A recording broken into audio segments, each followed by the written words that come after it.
So I'm here at the Fort Lauderdale Boat Show with Stuart Hamill, and we just did this. What would you call this anyways? This is a Skyrunner. It's part all-terrain vehicle, part light sport aircraft.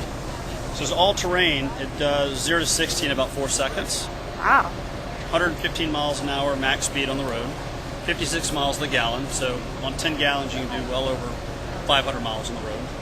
In the air, in 3 minutes it converts from road to air mode. Now, the parachute, the wing stores up behind here. It's a powered parachute.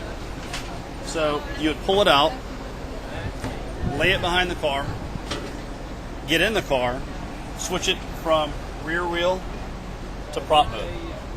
It takes about between 200 to 300 feet to take off. It does 55 miles an hour in the air, and you can do about 200 nautical miles on a tank of gas in the air. Inherently stable, so relative to fixed wing aircraft, it has 2 input controls: up, down, left, and right, pitch and roll. Whereas a fixed wing would have a yaw, so there's less. It's less control inputs. So that adds to the experience. It's less to manage in the cockpit, so you get the pure enjoyment of flight. And inherently easy, very, very easy to fly. So it takes about 12 hours of flight training and a few days of with a certified flight instructor. Have your license to be flying this. Okay, so you need like a private pilot's license It's a private to do this? pilot powered parachute.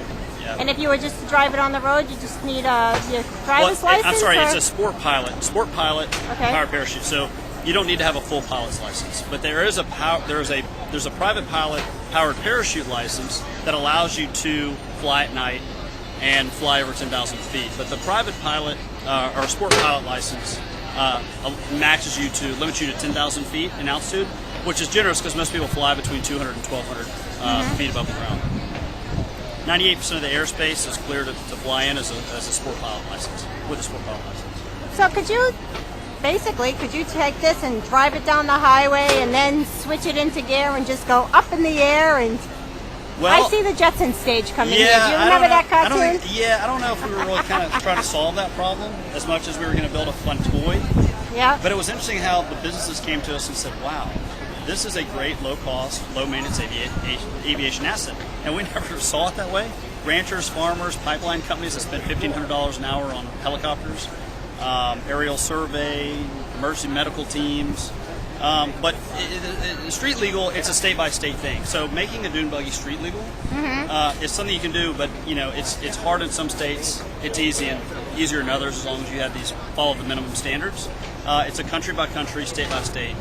Taking off from an active street is a no-no, but you would never go to an airport. Rarely would you ever go to an airport. You would just go to a field, a dirt strip, or sandy beach to take off.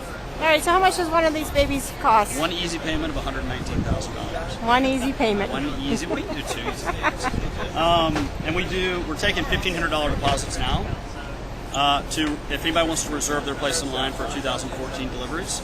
So this is our official launch. This is our first debut after 2.5 years of building, designing, rebuilding, redesigning, and tweaking. Okay, so if someone in the future is watching this video and they want to buy one of these or get a hold of you guys, how do they do that? Yeah, so you can get a hold of us through flyskyrunner.com. Okay. That's probably, that website is one of the best. Facebook, Fly Skyrunner on Facebook. And then our phone number, which I don't have off the top of my head. But if it's not in the future and it's now, you would just come here and put a deposit.